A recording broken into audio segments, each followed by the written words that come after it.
دوستو رمضان المبارک کا مہینہ ہے اور افطار میں آپ سموسے تو ضرور کھاتے ہوں گے، لیکن کیا آپ جانتے ہیں کہ سب سے پہلے سموسہ کس نے بنایا؟ یہ کتنے 100 سال پرانا ہے، یا پھر یہ کہ تاریخ میں اس کے کون کون سے ناموں کا ذکر ملتا ہے؟ تو آئیے ہم آپ کو آج کی اس ویڈیو میں بتاتے ہیں۔ ناظرین، رمضان المبارک میں افطار کے لیے طرح طرح کے کھانوں کا اہتمام کیا جاتا ہے۔ سموسوں کے بغیر افطار کا مزہ ادھورا رہ جاتا ہے، اور اگر یہ اچھے بنے ہوں تو پھر تو مزہ دوبالا ہو جاتا ہے۔ سموسہ کھاتے وقت کبھی یہ خیال آیا کہ یہ سب سے پہلے کس نے بنایا ہوگا؟ تاریخ میں اس کا جو ذکر ملتا ہے اس کے مطابق سب سے پہلے ایران میں سموسے بنائے گئے، اور 11ویں صدی عیسوی میں کتاب تاریخ بہقی میں فارس کے مورخ ابو الفضل فہقی نے اس متعلق لکھا ہے، یعنی یہ قریباً 1000 سال پہلے کی ایجاد ہے نا حیران کن؟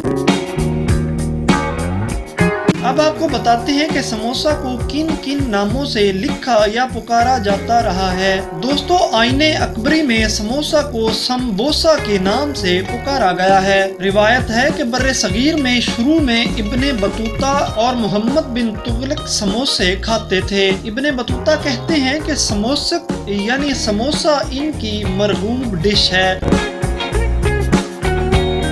مشرقی انڈیا میں ان کو شنگارا کہا جاتا ہے، لیکن یہ میٹھے سموسے ہوتے ہیں۔ بنگلہ دیش میں چھوٹے اور فلیٹ سموسے نما ہوتے ہیں جن کو سموچا کہا جاتا ہے، اور اس میں پیاز کا استعمال زیادہ کیا جاتا ہے۔ شمالی انڈیا میں سموسوں میں آلو اور مٹر بھرے جاتے ہیں، جبکہ پاکستان میں کاغذی سموسے، قیمے والے سموسے اور آلو والے سموسے کھائے جاتے ہیں، کہیں بڑے اور کہیں چھوٹے سائز کے، کہیں چنوں اور کہیں زیادہ مرچوں والے سموسے کھائے جاتے ہیں۔ دوستو، یہ تھی آج کی معلوماتی ویڈیو۔ امید کرتے ہیں کہ آپ کو پسند آئی ہوگی۔ ویڈیو کو لائک کر دیں اور مزید ایسی دلچسپ اور معلوماتی ویڈیوز کے لیے چینل کو سبسکرائب کر کے بیل آئیکن پر کلک کر دیں۔ اگلی ویڈیو تک کے لیے اللہ حافظ۔